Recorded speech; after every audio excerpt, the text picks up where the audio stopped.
ইরানের হামলায় ইসরায়েলের রাসায়নিক শিল্পাঞ্চল ক্ষতিগ্রস্ত। ইউএস সেনাদের স্থল অভিযানের গুঞ্জনে তাদের নরকে স্বাগত জানালো তেহরান। নেতানিয়াহু বিরোধী বিক্ষোভে উত্তাল ইসরায়েল। ইরান প্যালেস্টাইনের সহিংসতার প্রতিবাদে সাধারণ মানুষ। ইরাকে ইসরায়েল আমেরিকান হামলায় পুলিশ সহ নিহত 5।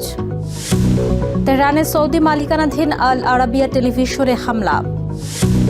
গাজায় ইসরায়েলি বিমান হামলায় শিশুসহ নিহত 6। ওয়েস্ট ব্যাংকে স্যাটেলাইটদের হামলা অব্যাহত। মধ্যপ্রাচ্যের রাজনৈতিক, অর্থনৈতিক সহ সবশেষ খবরাখবর আপনাদের সামনে এক নজরে তুলে ধরছি আমি নূর।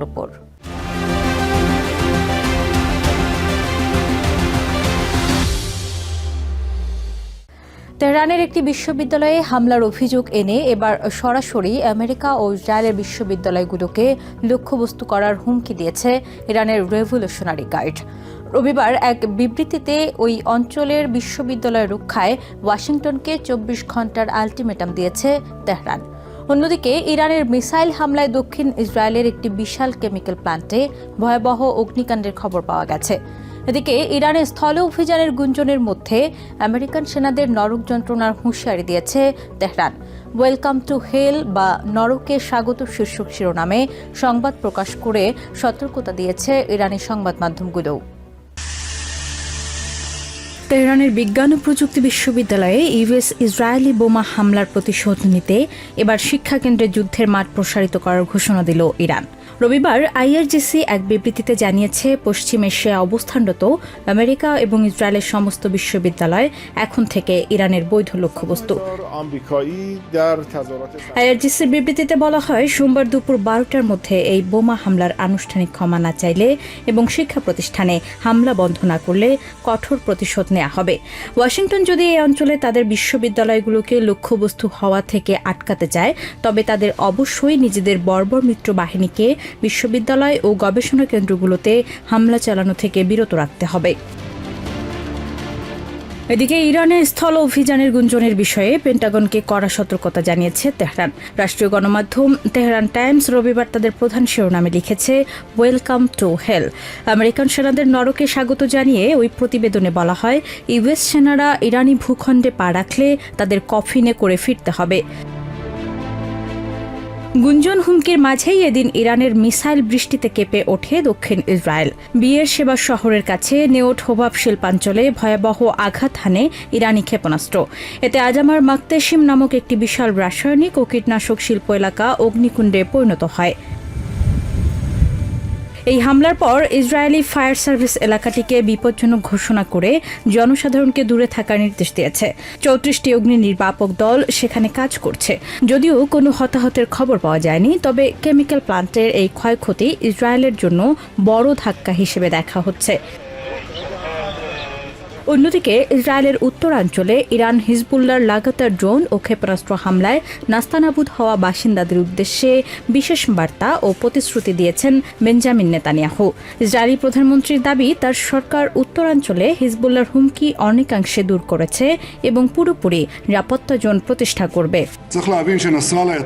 এটি অবশ্যই বুঝতে হবে যে নাসরুল্লাহ এখানে এক বিশাল বাহিনী গড়ে তুলেছিলেন। তিনি বিশ্বাস করতেন যে এই শক্তি দিয়ে তিনি আমাদের ধ্বংস করে দেবেন। তবে আমরা নাসরুল্লাহকে নির্মূল করেছি হিজবুল্লাহর হাজার হাজার যোদ্ধাকে। আর সবকিছুর ঊর্ধ্বে আমরা 150,000 মিসাইল ও রকেটের সেই বিশাল হুমকি নস্যাৎ করে দিয়েছি, যা ইসরায়েলের শহরগুলোকে ধ্বংস করার উদ্দেশ্যে মজুত করা হয়েছিল। অপরদিকে মধ্যপ্রাচ্যের দেশগুলোকে সতর্ক করেছেন ইরানের প্রেসিডেন্ট মাসুদ পেজেশকিয়ান। তিনি স্পষ্ট জানিয়ে দিয়েছেন, কোনো দেশ যেন তাদের ভূখণ্ডকে ইরানের বিরুদ্ধে হামলার ঘাঁটি হিসেবে ব্যবহার করতে না দেয়। অন্যথায় এই অঞ্চলের স্থিতিশীলতা নষ্টের দায় তাদেরই নিতে হবে। নূর, টিভিএন 24 নিউজ ডেস্ক। ইসরায়েলের প্রধানমন্ত্রী বেঞ্জামিন নেতানিয়াহু সরকারের বিরুদ্ধে ক্রমে জোরালো হচ্ছে জনরোষ। স্থানীয় সময় শনিবার রাতে তেল আভিভ থেকে জেরুজালেম সহ দেশটির অন্তত 21টি এলাকায় বিক্ষোভ করেছেন হাজারো মানুষ। ইরানের সাথে চলমান যুদ্ধ এবং প্যালেস্টাইনের ওয়েস্ট ব্যাংকে ক্রমবর্ধমান সহিংসতার প্রতিবাদে রাজপথে নেমে আসেন সাধারণ নাগরিকরা। তেল আভিভের জামায়াতে কড়াকড়ি আরোপ করে পুলিশ বিক্ষোভকারীদের ছত্রভঙ্গ করতে চাইলে সংঘর্ষও বাধে। বিক্ষোভকারী বিক্ষোভকারীদের দাবি, ইরানের সাথে আমেরিকা ও ইসরায়েলের অন্যায় ও অপ্রয়োজনীয় যুদ্ধ শুরু করেছে। অন্যদিকে অস্থির এই সময়ে ওয়েস্ট ব্যাংকে স্যাটেলাইটদের সন্ত্রাসী তৎপরতাও বেড়েছে বলে উদ্বেগ সাধারণ ইসরায়েলিদের। তেল আভিভের রাজপথ আবারও উত্তাল। হাতে প্ল্যাকার্ড আর কণ্ঠে যুদ্ধবিরোধী স্লোগান নিয়ে হাবিমা স্কয়ারে জড়ো হন শত শত ইসরায়েলি। আমেরিকা ইসরায়েল বনাম ইরান যুদ্ধের প্রতিবাদে এবং প্রধানমন্ত্রী নেতানিয়াহুর পদত্যাগের দাবিতে সোচ্চার তারা। সারা দেশে ছড়িয়ে পড়া বিক্ষোভে স্বৈরশাসকের পতন চায়, যুদ্ধ বন্ধ করো শীর্ষক স্লোগান ও প্ল্যাকার্ড হাতে প্রতিবাদ জানান ইসরায়েলিরা।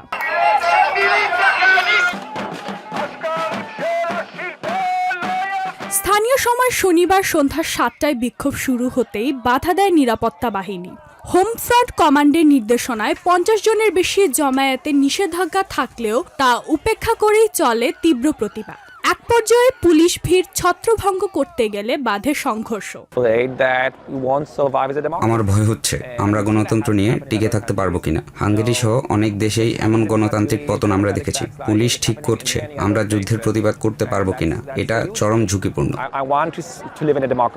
বিক্ষোভকারীদের অভিযোগ, এই যুদ্ধ যেমন অন্যায্য তেমনি অন্তহীন। তাদের মতে রাজনৈতিক স্বার্থে দীর্ঘায়িত করা হচ্ছে এই সংঘাত, যা কেবল প্রাণহানিই বাড়াচ্ছে না বরং আঞ্চলিক অস্থিরতাকে উস্কে দিচ্ছে। শুরুতে ভেবেছিলাম ইরানে হয়তো কোনো পরিবর্তন আসবে, এমনটাই বলা হয়েছিল, কিন্তু এখন বুঝেই আমরা কতটা বোকা ছিলাম।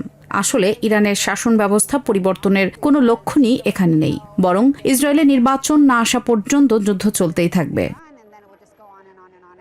প্রতিবাদ ছড়িয়ে পড়ছে জেরুজালেমেও। সেখানে বিক্ষোভকারীরা ওয়েস্ট ব্যাংকে বসতি স্থাপনকারীদের সহিংসতা এবং সেনাবাহিনীর অভিযানে তীব্র সমালোচনা করে। তাদের দাবি, যুদ্ধের সুযোগে সাধারণ প্যালেস্টাইনিয়ানদের উপর দমন নিপীড়ন সম্প্রতি কয়েকগুণ বেড়েছে। আমরা আমেরিকা ও ইসরায়েলের শুরু করা এই অন্যায় ও অপ্রয়োজনীয় যুদ্ধ বন্ধের দাবি জানাচ্ছি। ওয়েস্ট ব্যাংকেও সন্ত্রাস বন্ধ হোক। যুদ্ধের শুরু থেকে সেখানে সহিংসতা ভয়াবহতা বেড়েছে। সেনাবাহিনী তো বটেই, এমনকি বসতি স্থাপনকারীদের হাতেও অস্ত্র তুলে দেওয়া হয়েছে। তেল আভিভ, জেরুজালেম ও হাইফা সহ অন্তত 21 পয়েন্টে হওয়া এই বিক্ষোভ নেতানিয়াহুর প্রশাসনের জন্য বড় ধরনের চাপ হিসেবে দেখা হচ্ছে। সাধারণ মানুষের স্পষ্ট বার্তা, তারা সংঘাত নয় বরং শান্তি ও গণতন্ত্রের সুরক্ষা চান। ইশাদ জাহান, টিভেন 24 নিউজ ডেস্ক। ইরাকের কিরকুক ও মসুলে ইরানপন্থী মিলিশিয়া গোষ্ঠী পপুলার মোবিলাইজেশন ফোর্সেস বা পিএমএফ সদর দপ্তরে ভয়াবহ বিমান হামলা চালানো হয়েছে। এতে পিএমএফ সংলগ্ন একটি পুলিশ স্থাপনাও আঘাতপ্রাপ্ত হয়। সামরিক সূত্রের খবর অনুযায়ী শনিবার কিরকুকের দক্ষিণে পিএমএফ কার্যালয়ের এই হামলায় অন্তত 3 জন নিহত ও 6 জন আহত হয়েছেন। নিহতদের মধ্যে 2 জন পুলিশ সদস্য। রবিবার মসুলে নিহত পুলিশ সদস্যদের জানাজায় শোকের ছায়া নেমে আসে। জানাজা শেষে তাদের রাষ্ট্রীয় মর্যাদায় দাফন করা হয়।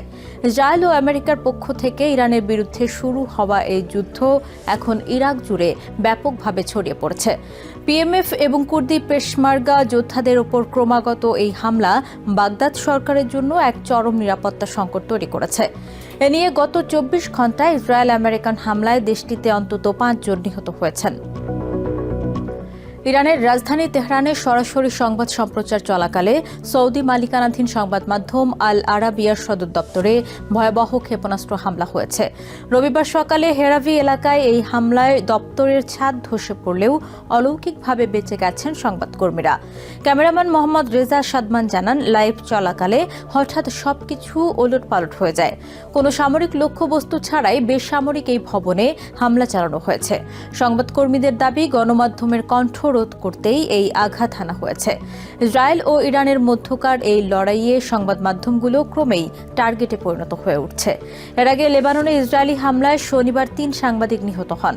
এসব হামলায় গণমাধ্যম কর্মীদের মাঝে ব্যাপক উদ্বেগ তৈরি হয়েছে।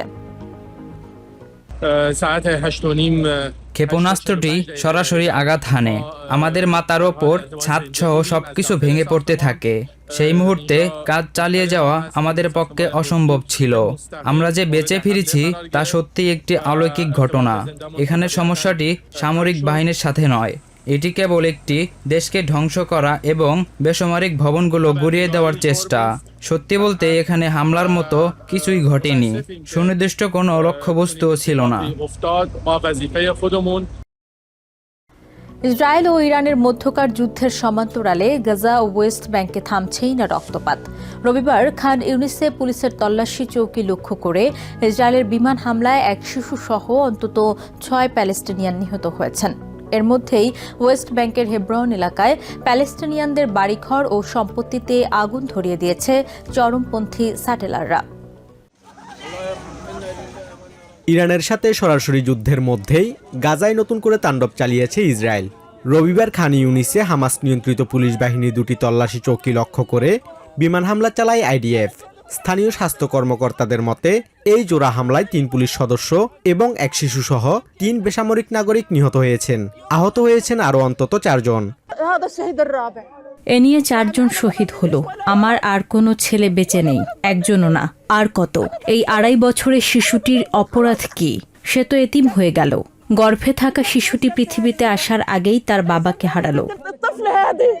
তথাকথিত যুদ্ধবিরতির পর ইসরায়েলের বিভিন্ন ফ্রন্টে শুরু করা যুদ্ধের পরিধি বাড়লেও গাজায় আগ্রাসন কোনোভাবেই থামেনি। অবরুদ্ধ উপত্যকায় নিহতের সংখ্যা এখন 72,000 ছাড়িয়েছে। ইরানের সাথে সংঘাত শুরুর গত 1 মাসে কেবল গাজাতে নিহত হয়েছেন অন্তত 50 জন। এদিকে ওয়েস্ট ব্যাংকের পরিস্থিতিও ক্রমে ভয়াবহ হয়ে উঠছে। প্রতিদিনই কোনো না কোনো এলাকায় প্যালেস্টিনিয়ানদের ওপর প্রাণঘাতী হামলা করছে অবৈধ বসতি স্থাপনকারী ও দখলদার বাহিনী। দক্ষিণাঞ্চলীয় সুরিফ গ্রামে প্যালেস্টিনিয়ানদের একটি গাড়িতে আগুন ধরিয়ে দিয়েছে চরমপন্থী বসতি স্থাপনাকারীরা। হামলায় ক্ষতিগ্রস্ত একটি বাড়িতে জানালার দেয়ালে লিখে দিয়ে গেছে উগ্রবাদী স্লোগান। গ্রাফিতিতে লেখা হয়েছে 130 মিলিয়ন সেটেলারদের ভাঙতে পারবে না। মূলত বসতি স্থাপনাকারীদের সহিংসতা রোধে ওয়াশিংটনের চাপে ইসরায়েল যে নতুন বাজেট বরাদ্দ করেছে এটি তারই পাল্টা চ্যালেঞ্জ। একদিকে ইরানের সাথে সর্বাত্মক যুদ্ধের প্রস্তুতি, অন্যদিকে গাজা ও ওয়েস্ট ব্যাংকে সাধারণ মানুষের ওপর হামলা, সব মিলিয়ে মধ্যপ্রাচ্য এখন এক অগ্নিকুণ্ড, যেখানে সাধারণ প্যালেস্টিনিয়ানদের প্রতিটি দিন কাটছে চরম অনিশ্চয়তা আর মৃত্যুভয়ে। ইউএস মধ্যস্থতায় হওয়া তথাকথিত যুদ্ধবিরতি কেবল কাগজে কলমে সীমাবদ্ধ। Basudebnath, TVN 24 news desk. এক নজরে প্রতিদিন মধ্যপ্রাচ্যের খবর জানতে চোখ রাখুন TVN 24 নিউজ নেটওয়ার্কের ইউটিউব ও ফেসবুক পেজে। নিউ ইয়র্ক থেকে সম্প্রচারিত TVN 24 টেলিভিশন বিশ্বজুড়ে বাঙালির কণ্ঠস্বর।